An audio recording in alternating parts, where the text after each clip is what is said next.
नमस्कार बच्चों, मैं राजिका अग्रवाल आपकी साइंस टीचर स्वागत करती हूँ आप सभी का आज की क्लास में। चलिए जो है आज अपना ये चैप्टर कंप्लीट हो जाएगा जिसका नाम है कार्बन तथा उसके यौगिक। इस चैप्टर के अंदर हमने बहुत सारी चीज़ें पढ़ी है। कार्बन के बारे में पढ़ा है, उसके अपर रूपों के बारे में पढ़ा है, उसके बाद हमने जो है प्रक्रियात्मक समूहों के बारे में पढ़ा है। लास्ट क्लास के अंदर हमने जो कार्बनिक यौगिक है उनके रासायनिक गुणों के बारे में पढ़ा था, जिसमें सबसे पहले हमने देखा था रासायनिक गुणों में दहन की अभिक्रिया, यानी कि जब किसी कार्बनिक यौगिक को, जैसे कि आपका मीथेन है या फिर आपका एथेनॉल है, उसको ऑक्सीजन की उपस्थिति में जलाया जाता है, यानी कि उसका दहन किया जाता है, तो आपके किसका निर्माण होता है? कार्बन डाइऑक्साइड गैस का, प्रकाश का या ऊष्मा का निर्माण होता है। इसके बाद हमने दूसरी अभिक्रिया देखी थी, ऑक्सीकरण अभिक्रिया। तो ऑक्सीकरण अभिक्रिया के अंदर हमने कोई ऑक्सीकारक पदार्थ लिया था जिसकी प्रेजेंस में ये अभिक्रिया की थी। ऑक्सीकारक पदार्थ क्या होते हैं? जो सामने वाले का ऑक्सीडेशन कर दे, यानी कि उसको जो अपने पास अभिकारक है उसको ऑक्सीजन देगा तभी तो उसका ऑक्सीकरण होगा। तो अभिकारक को ऑक्सीजन दे के वो दूसरे कार्बनिक यौगिक में परिवर्तित कर देता है, इसे अपन कहते हैं ऑक्सीकरण अभिक्रिया। इसमें हमने ऑक्सीकारक कौन कौन से लिए थे? तो आपके क्षार या पोटेशियम परमैंगनेट यानी कि KMnO4, या फिर आपका अग्निकृत पोटेशियम डाइक्रोमेट K2Cr2O7। तो आपके जो है इस ऑक्सीकरण अभिक्रिया में अल्कोहल कन्वर्ट हो गया था कार्बोक्सिलिक अम्ल के अंदर। थर्ड हमने देखा था संकलन या संयोजन अभिक्रिया, जिसमें आपके जो असंतृप्त कार्बनिक यौगिक है उनको संतृप्त कार्बनिक यौगिकों में परिवर्तित किया था। क्या किसके थ्रू? कोई ना कोई परमाणु या परमाणु का समूह उसमें जोड़कर।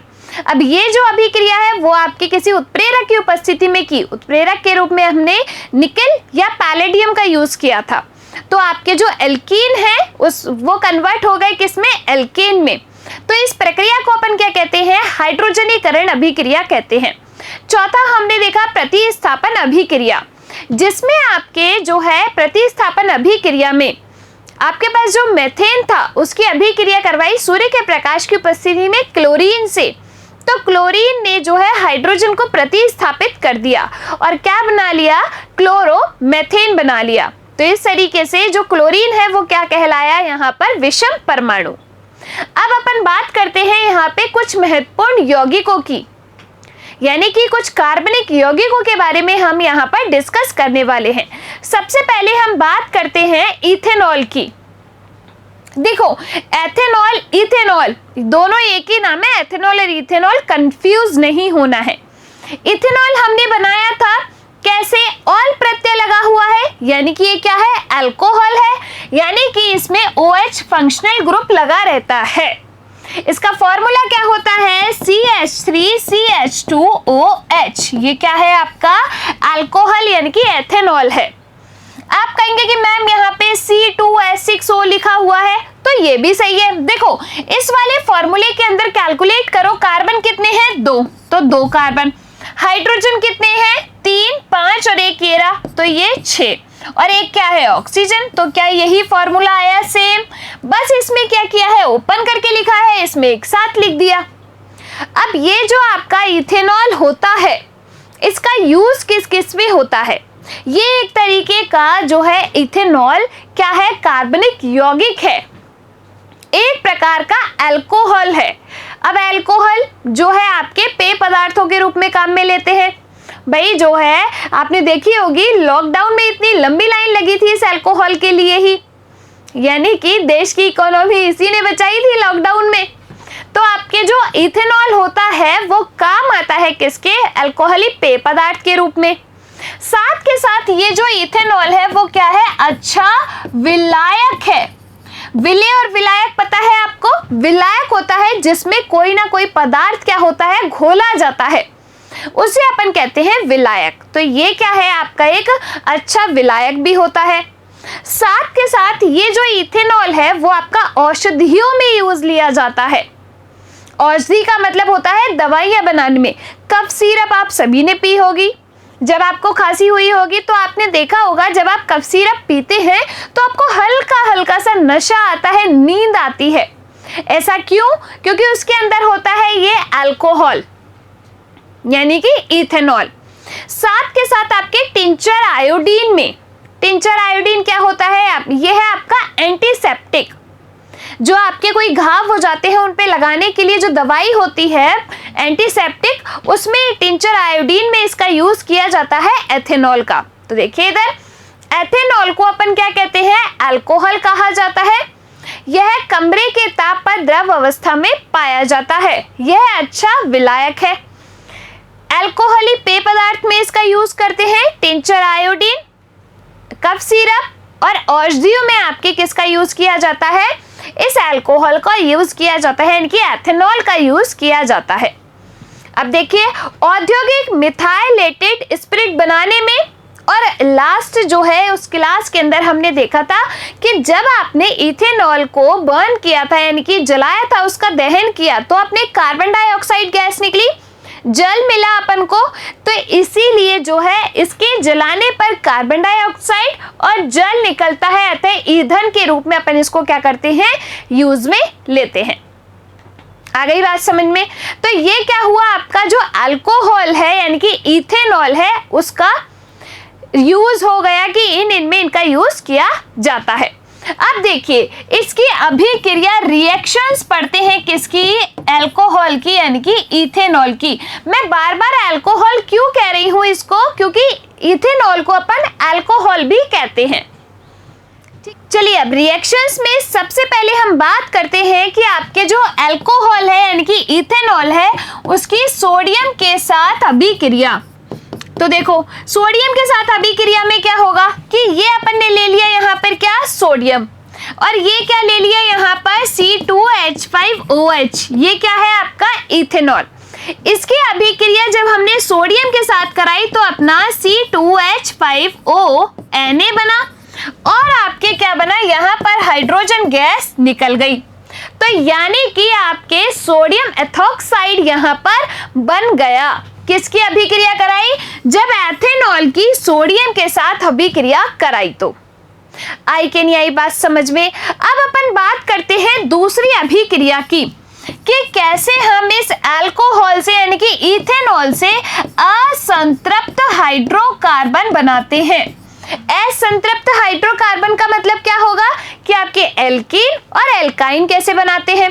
तो देखो, यहां पर मैंने क्या ले लिया, इथेनॉल ले लिया, यानी कि CH3CH2OH, या फिर मैं इसको लिखूं C2H5OH। इसमें जब हमने सांद्र सल्फ्यूरिक एसिड डाला, क्या, गरम सांद्र। अब सांद्र का मतलब क्या होता है, मैंने आपको बताया था या नहीं बताया था कि सांद्र और तनु में डिफरेंस होता है। सांद्र होता है जो एकदम प्योर हो, जिसमें जल मिक्स नहीं हो, यानी कि जिसमें H+ आयन की सांद्रता ज्यादा है। एक होता है आपका तनु, जिसमें H+ आयन की सांद्रता को कम करने के लिए उसमें जल मिला देते हैं अम्ल के अंदर, तो वो आपका तनु कहलाता है। अब जब गरम सांद्र सल्फ्यूरिक एसिड इसमें डालते हैं H2SO4, तो आपके ये असंतृप्त हाइड्रोकार्बन में चेंज हो जाता है, यानी कि आपका ये बन जाता है और यहां से ये पानी निकल जाएगा। ठीक है, अगली बात समझ में। तो असंतृप्त हाइड्रोकार्बन बना किससे, आपके इथेनॉल से। देखिए यहाँ पर सबसे पहले अपन बात करते हैं सोडियम के साथ इथेनॉल की अभिक्रिया। तो यहाँ पर ये क्या है, एथेनॉल है, सोडियम के साथ अभिक्रिया कराई तो आपके क्या बन गया, सोडियम एथॉक्साइड बन गया और हाइड्रोजन गैस निकल गई। दूसरा देखिए, आपके यहाँ पर क्या है, एथेनॉल है, इसमें गरम सांद्र सल्फ्यूरिक एसिड डाला तो आपके यहाँ पर क्या बन गया, असंतृप्त हाइड्रोकार्बन बन गया और पानी यहाँ से निकल गया। आ गई बात समझ में। तो ये क्या हुई, आपकी जो एथेनॉल है उसकी सोडियम के साथ अभिक्रिया और आपके असंतृप्त हाइड्रोकार्बन बनाने की विधि। आपके जो एथेनॉल होता है उसको अपन विकृत अल्कोहल कब कहते हैं। तो देखो, एक आपका होता है मीथेनॉल, जिसका फॉर्मूला होता है CH3OH, बनाते हैं ना अपन, ये 3 हाइड्रोजन इसमें लगे हुए हैं और एक ये OH फंक्शनल ग्रुप। ठीक है, अब इस मेथेनॉल को जब यानी कि एथेनॉल में ये जब मेथेनॉल मिक्स कर दिया जाता है तो आपका इसमें रंजक मिलाकर इसका रंग नीला बना दिया जाए तो ये अल्कोहल क्या कहलाता है, आपका विकृत अल्कोहल कहलाता है। यानी कि अब इसको जो है पीने के काम में पेय पदार्थ के रूप में काम नहीं ले सकते। आपने सुना होगा कई बार कि जहरीली शराब को जो है पकड़ा गया, जहरीली शराब की बोतलें जो है उन पे ट्रैक्टर चला दिया गया। तो वो जहरीली शराब क्या होती है, उसमें यही है कि उसमें मीथेनॉल जो है मिक्स कर दिया जाता है, जो कि क्या है, आपका जहरीला पदार्थ है। आपने कोरोना में सुना होगा कि लोग जो है सब जगह सब कुछ बंद था, कुछ भी नहीं मिल रहा था, तो लोगों ने क्या किया भाई, जो सैनिटाइजर थे उनको लगा कि ये भी तो अल्कोहल ही है और उसको पी गए। उसको पीने के बाद कई लोगों की डेथ भी हो गई थी। ऐसा क्यों हुआ था, क्योंकि आपके जो हैंड सैनिटाइजर होते हैं उनमें क्या था, वो विकृत अल्कोहल था, उसमें मेथनॉल मिक्स था। अब ये तो जहरीला पदार्थ है, ये तो मारेगा ही खाने के बाद, पीने के बाद। तो आपके ये जो है इसको अपन कहते हैं विकृत अल्कोहल। यानी कि अगर उसमें मेथनॉल मिला दिया तो वो पीने योग्य नहीं रहता। तो ये तो अपनी बात हुई किसके बारे में, एथेनॉल के बारे में। दूसरा अपन कार्बनिक यौगिक आते हैं एथेनोइक एसिड। एथेनोइक एसिड अपन बनाते कैसे हैं, तो देखो आपने लिया एथ यानी कि 2 कार्बन, ओइक प्रत्यय लगा हुआ है यानी कि COOH ग्रुप, तो यानी कि यहां पर ये हो गया COOH ग्रुप। ये हुआ नहीं हुआ। अब इस कार्बन की संयोजकता पूरी कर दो हाइड्रोजन से, हुई नहीं हुई, तो यहां पर आपका क्या बन गया, ये CH3 बना नहीं बना, CH3 और ये COOH, तो CH3COOH ये क्या है, आपका एथेनोइक एसिड है नहीं है, एथेनोइक एसिड। अब देखिए आपके जो एथेनोइक एसिड होता है इसे हम क्या कहते हैं, एसिटिक एसिड भी कहते हैं। क्या कहा जाता है, एसिटिक अम्ल कहा जाता है। यह कार्बोक्सिलिक अम्ल समूह से संबंधित है, तो बिल्कुल यहाँ पर आपका COOH ग्रुप लगा हुआ है, तो यानी कि ये कार्बोक्सिलिक जो समूह है उससे संबंधित है, बिल्कुल है। इसका जब 3 से 4% सोल्यूशन यानी कि विलयन बनाया जाता है तो उसे अपन कहते हैं सिरका। आपने देखा होगा कि आपके जो मार्केट के अचार के डब्बे आते हैं उन पे लिखा रहता है सिरका, यानी कि अचार के परिरक्षण में इसका यूज किया जाता है, किसका, सिरके का। और सिरका कैसे बनता है, इसके 3 से 4% विलयन को अपन क्या कहते हैं, सिरका कहते हैं। और ये जो आपका एसिटिक एसिड होता है इसका गलनांक होता है 290 केल्विन। कितना होता है, 290 केल्विन होता है। शीत ऋतु में जमने के कारण अपन इसको क्या कहते हैं, ग्लेशियल एसिटिक एसिड कहते हैं। क्या, ग्लेशियल एसिटिक एसिड कहते हैं। इसकी प्रकृति अम्लीय होती है। भाई ये एसिटिक अम्ल है तो प्रकृति तो अम्लीय होगी ही ना, यह गंधहीन पदार्थ होता है। तो सबसे पहले हमने क्या देखा, एथेनोइक एसिड का फॉर्मूला होता है CH3COOH। ये क्या है, आपका एथेनोइक एसिड, जिसे अपन एसिटिक अम्ल भी कहते हैं। इसके 3 से 4% विलयन को अपन सिरका कहते हैं, जिसका यूज अचार के परिरक्षण में किया जाता है। इसका जो गलनांक होता है वो 290 केल्विन होता है और शीत ऋतु में ये क्या होता है, जम जाता है, इसीलिए अपन इसको ग्लेशियल एसिटिक एसिड भी कहते हैं। चलिए अब अपन यहाँ पर बात करते हैं इसकी अभिक्रियाओं की। तो देखो सबसे पहले एस्टरीकरण अभिक्रिया, तो आपके जो एथेनोइक एसिड है यानी कि एसिटिक एसिड जो है आपका एथेनोइक एसिड, उसकी रिएक्शन करा दी किसके साथ, एथेनॉल के साथ। तो देखो यहाँ पर क्या हुआ, आपके पास क्या है, CH3COOH, ये क्या है, आपका एथेनोइक एसिड है। इसकी रिएक्शन करा दी आपने इथेनॉल के साथ यानी कि C2H5OH के साथ। अब यहाँ पर अम्ल की प्रेजेंस में जब आपके ये रिएक्शन हुई तो क्या हुआ भाई, आपके एस्टर का निर्माण हुआ। एस्टर क्या होता है आपका, RCOOR, ये क्या है आपका, एस्टर है। कीटोन में आपका एक ग्रुप लगा हुआ था यानी कि CO था कीटोन, एस्टर में क्या होता है, COOR, ठीक है। तो यहां पर आपके किसका निर्माण हुआ, देखो COO और ये क्या है आपका R, यानी कि बन गया एस्टर। तो आपके जब एथेनोइक अम्ल को रिएक्ट करवाया जाता है इथेनॉल के साथ तो आपके एस्टर का निर्माण होता है, इसीलिए अपन इसको क्या कहते हैं, एस्टरीकरण अभिक्रिया कहते हैं। आई बात समझ में। देखिए दूसरा अपना आता है साबुनीकरण।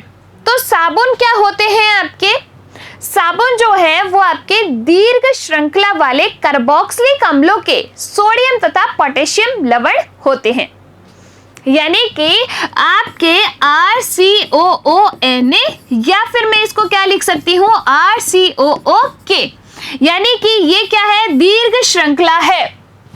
तो दीर्घ श्रृंखला वाले कार्बोक्सिलिक अम्लों के सोडियम या पोटेशियम लवण होते हैं कौन, आपके साबुन। तो इसी प्रक्रिया को अपन क्या कहते हैं, साबुनीकरण कहते हैं। अब देखो इस प्रक्रिया में क्षार की उपस्थिति में एस्टर पुनः अल्कोहल व कार्बोक्सिलिक अम्ल का सोडियम लवण बनाते हैं जिसे अपन साबुनीकरण कहते हैं। देखो क्षार की उपस्थिति में एस्टर अपने पास क्या आया, RCOOR, यह एस्टर था। किसकी उपस्थिति में, तो हमने इसमें डाल दिया NaOH, यानी कि इसकी अभिक्रिया करा दी NaOH के साथ। तो इसकी उपस्थिति में पुनः अल्कोहल व कार्बोक्सिलिक अम्ल का सोडियम लवण, तो अल्कोहल बना लेगा यानी कि ROH बना लेगा, अल्कोहल बनाएगा, और आपके कार्बोक्सिलिक अम्ल का सोडियम लवण यानी कि RCOONA बना लेगा। तो ये क्या कहलाई आपकी साबुनीकरण अभिक्रिया। एस्टर का उपयोग साबुन बनाने के लिए किया जाता है, तो बिल्कुल यहाँ पर अपने पास क्या है, एस्टर, इसमें हमने डाल दिया क्या, क्षार। तो क्षार की उपस्थिति में ये किसमें, अल्कोहल में, और वापस से जो है कार्बोक्सिलिक अम्ल के सोडियम लवण में चेंज हो गया। साबुन दीर्घ श्रृंखला वाले कार्बोक्सिलिक अम्लों के सोडियम तथा पोटेशियम लवण होते हैं। ये क्या है, आपका साबुन है। देखो इधर कि आपके एस्टर है किसकी उपस्थिति में, क्षार की उपस्थिति में, किसमें, आपके अल्कोहल में, और जो है कार्बोक्सिलिक अम्ल के सोडियम लवण में कन्वर्ट हो गया। तो ये प्रक्रिया आपकी क्या कहलाई, साबुनीकरण कहलाई। अब देखो क्षारक के साथ अभिक्रिया, तो आपके यहाँ पर जो आपका एसिटिक एसिड है यानी कि एथेनोइक अम्ल है, क्या है, CH3COOH, ये क्या है आपका एथेनोइक अम्ल। इसकी अभिक्रिया किसके साथ करा दी, क्षारक के साथ करा दी, तो आपका क्या बन गया, CH3COONA, और यहां से देखो CH3COO और यहां से हाइड्रोजन निकला और OH के साथ जुड़ गया, यानी कि यहां पर वाटर आपका निकल गया। देखो हुई नहीं हुई अभिक्रिया ये। तो ये किसकी अभिक्रिया देख रहे हैं हम, ये है आपके एथेनोइक अम्ल की अभिक्रिया। चलिए नेक्स्ट देखिए, कार्बोनेट व हाइड्रोजन कार्बोनेट के साथ आपके एथेनोइक अम्ल की अभिक्रिया। देखो कार्बोनेट और हाइड्रोजन कार्बोनेट, कार्बोनेट आपका Na2CO3 हमने पढ़ा था एसिड बेस वाले चैप्टर में, sodium carbonate, sodium hydrogen carbonate, जब अपन ने धातु कार्बोनेट की रिएक्शन कराई थी एसिड के साथ, याद है कुछ, वैसे ही। तो देखो यहाँ पर आपका क्या है, एथेनोइक अम्ल है, इसकी अभिक्रिया करा दी सोडियम कार्बोनेट के साथ, तो आपका क्या बना, सोडियम एसीटेट बना, क्या बन गया, CH3COO, यहाँ पर आपने Na लगा दिया, यहाँ से वाटर निकाल दिया और कार्बन डाइऑक्साइड गैस निकाल दी।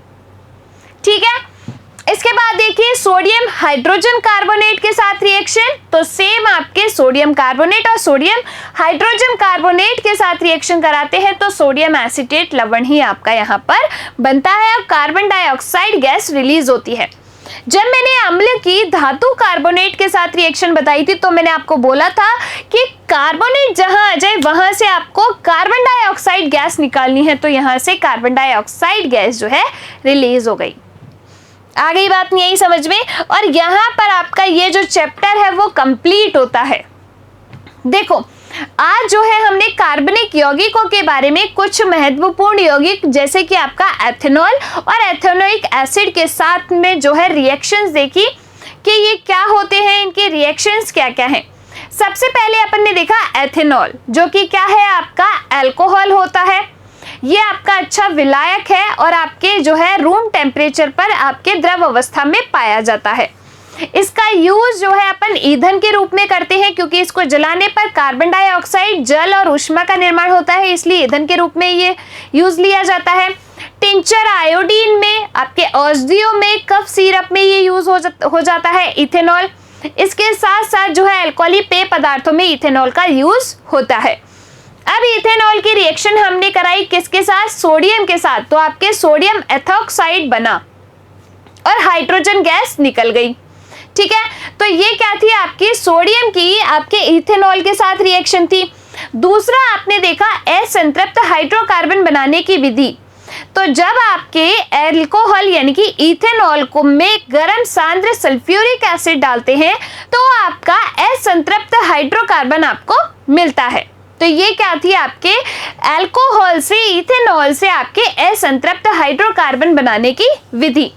विकृत अल्कोहल अपन किसे कहते हैं, जब इथेनॉल के अंदर मेथेनॉल यानी कि CH3OH मिक्स कर दिया जाता है तो आपके क्या बन जाता है, जहरीला पदार्थ बन जाता है। इसे ही अपन कहते हैं विकृत अल्कोहल। दूसरा हमने देखा एथेनोइक अम्ल CH3COOH, ये कार्बोक्सिलिक समूह से बिलोंग करता है। ये जो आपका एथेनोइक अम्ल होता है इसे अपन एसिटिक अम्ल भी कहते हैं। ये अम्लीय प्रकृति का होता है, ये गंधहीन पदार्थ है आपका एथेनोइक अम्ल। साथ के साथ ये जो है शीत ऋतु में जम जाता है, इसलिए अपन इसको ग्लेशियल एसिटिक एसिड भी कहते हैं। अब ये जो आपका एथेनोइक एसिड होता है इसका 3 से 4% विलयन सिरका कहलाता है, जो कि अचार के परिरक्षण में काम आता है। पहली हमने देखी इसकी एस्टरीकरण अभिक्रिया, जिसमें आपके जो एथेनोइक एसिड है उसकी रिएक्शन कराई एथेनॉल के साथ, तो आपका क्या बना, एस्टर का निर्माण हुआ, इसीलिए अपन ने इसको कहा एस्टरीकरण अभिक्रिया।